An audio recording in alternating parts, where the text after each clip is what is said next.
You're listening to Clinical Conversations. I'm Joe Elia.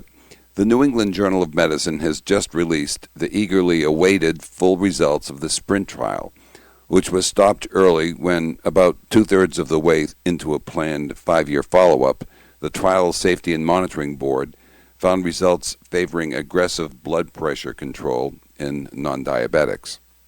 Our guest is Dr. Paul Whelton, who kindly agreed to speak with us from Florida, where he is presenting the SPRINT results at the American Heart Association.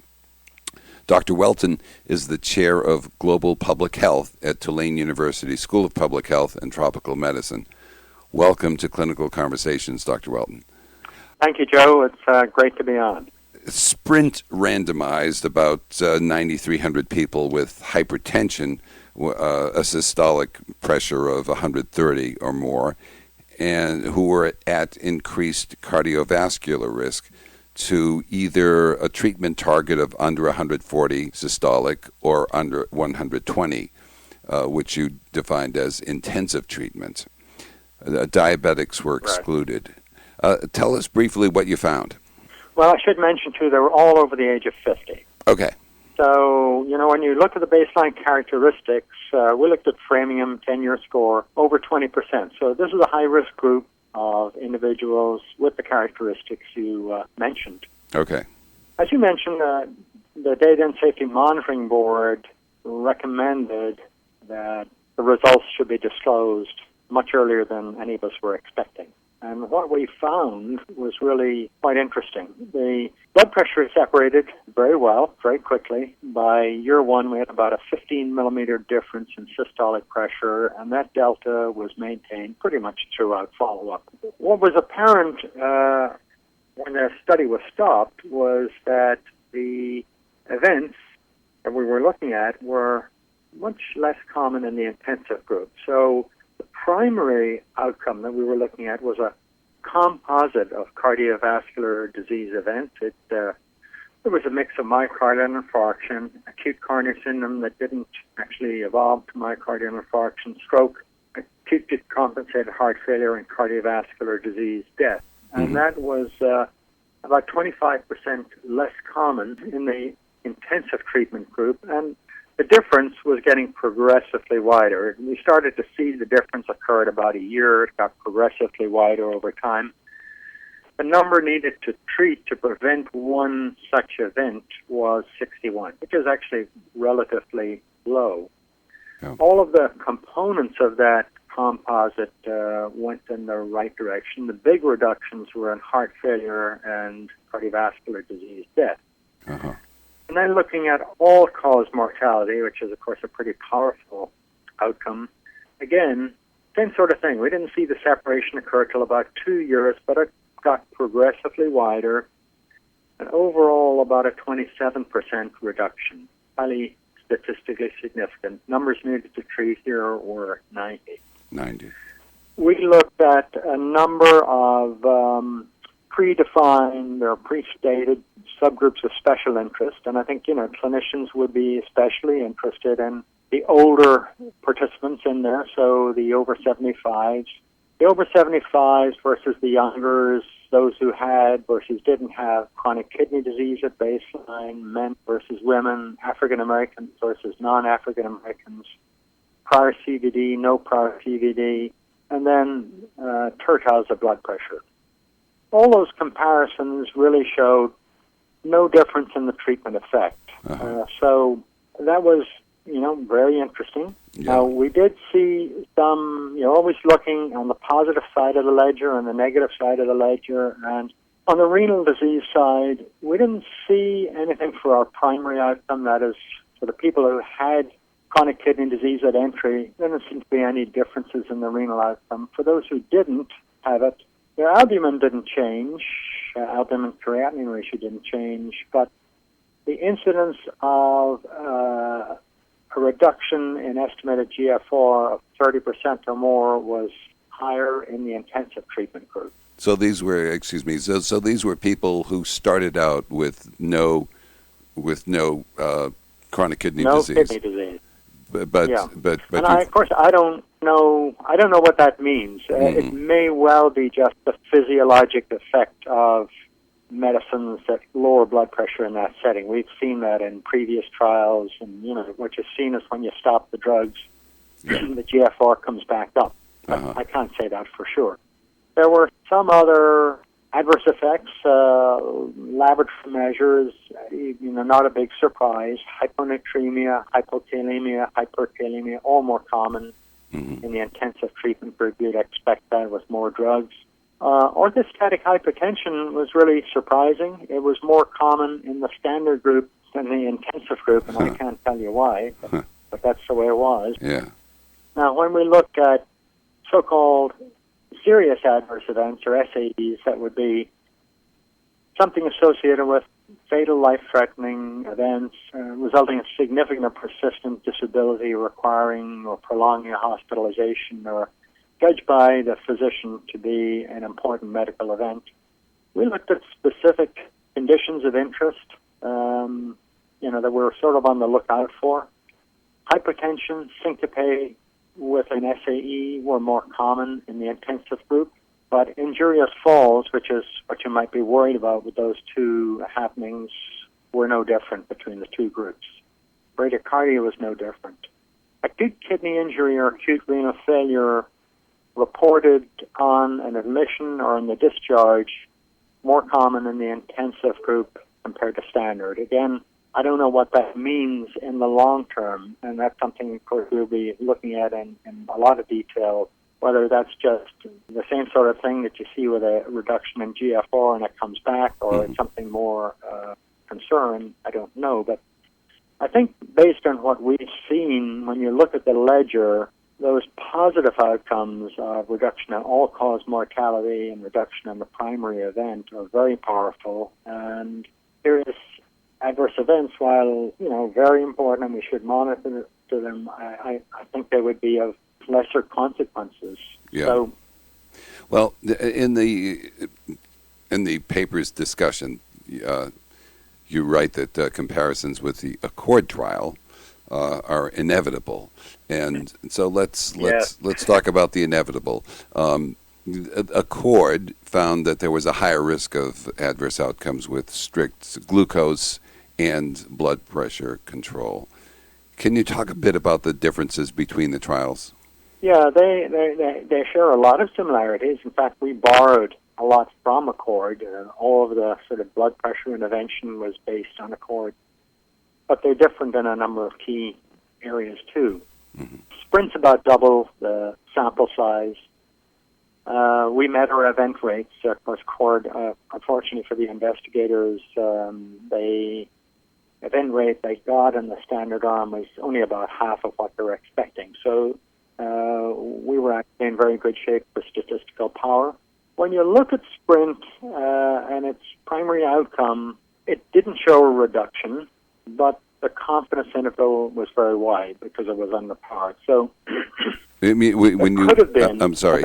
Did you said Sprint? Did you mean Accord? Oh, sorry. I meant Accord. Yeah, thank you.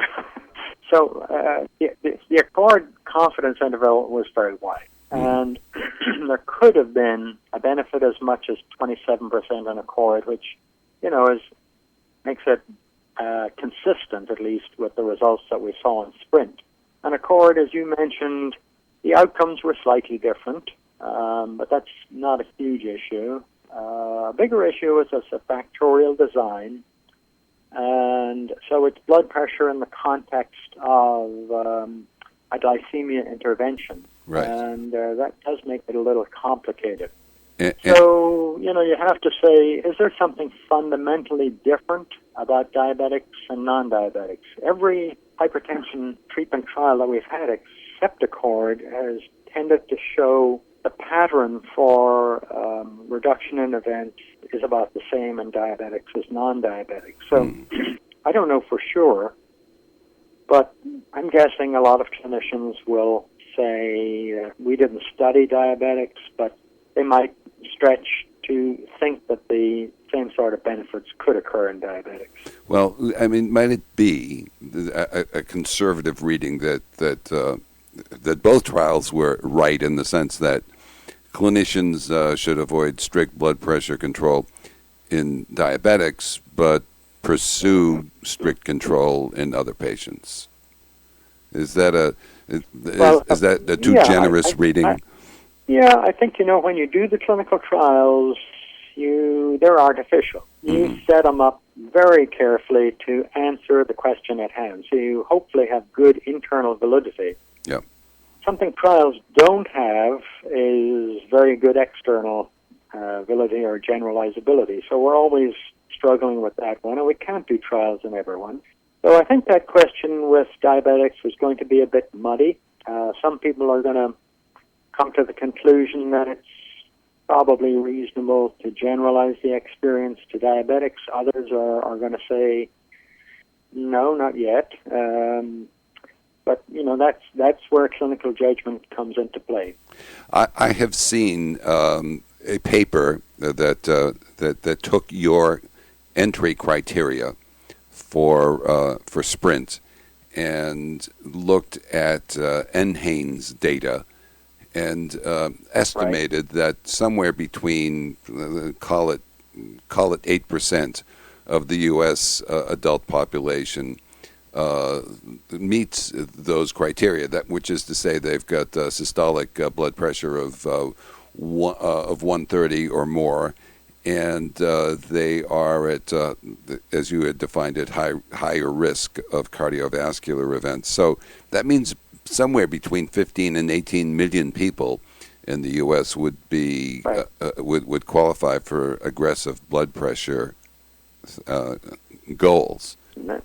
That's probably reasonable. Now, you always have to be, the devil is in the details, isn't it? Mm-hmm. And they were using survey data, and survey data is based on blood pressure is measured at a single visit. That's not the same as what we would recommend for patient care. We recommend averaging over multiple visits. So, we have to be careful. But I would say yes. If you were to take the Sprint inclusion-exclusion criteria and very rigidly say only people who look just like the ones you had in the trial are the ones we're going to apply to, I think it will probably come out around that figure you mentioned, 15 to 18 million. Yeah.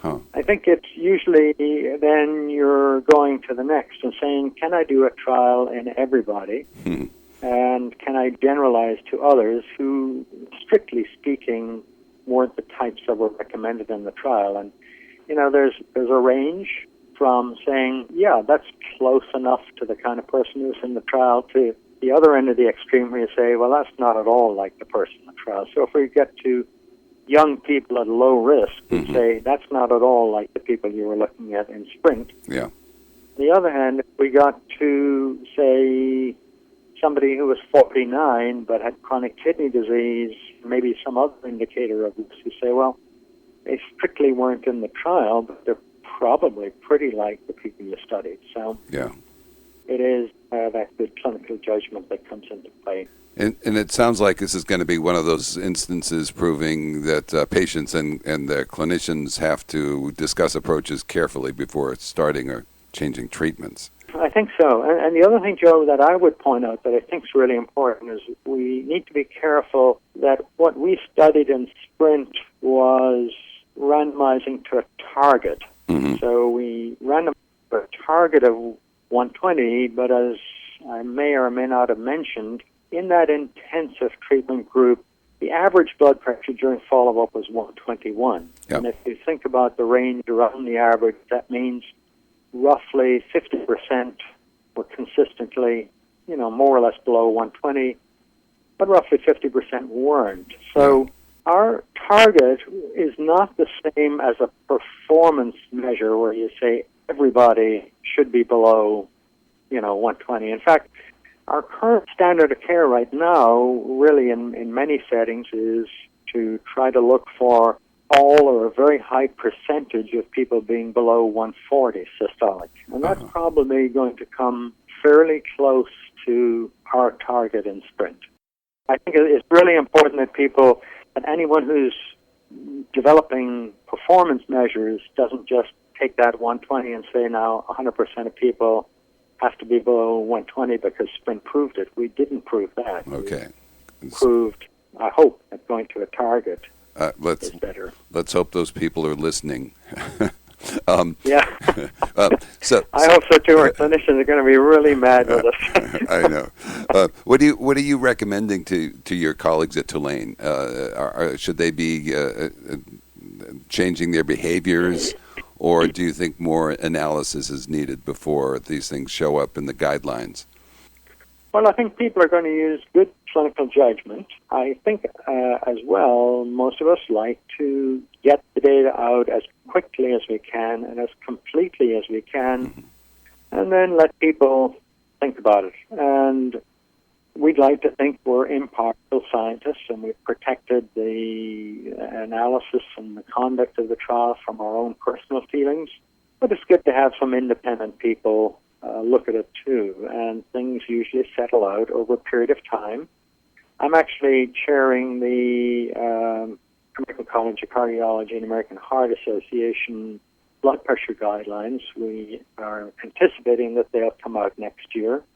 And as you might imagine, we're going to be trying to digest sprint and look at it in the context of all the other information and come up with some sensible recommendations. So I think for the clinicians, you try to do the best you can right now, seek expert advice as needed, and then guidelines will also be helpful as we go forward. Well, we'll look forward to seeing those, and I want to thank you for talking with us, Dr. Whelton, and best wishes to you and the rest of the Sprint team. Thank you so much, Joe. It's been a real pleasure chatting with you and being with you today. That was our 189th clinical conversation. The others all live at podcasts.jwatch.org under the watchful eyes of my executive producer, Kristen Kelly. We come to you from the NEJM group. I'm Joe Elia. Thanks for listening.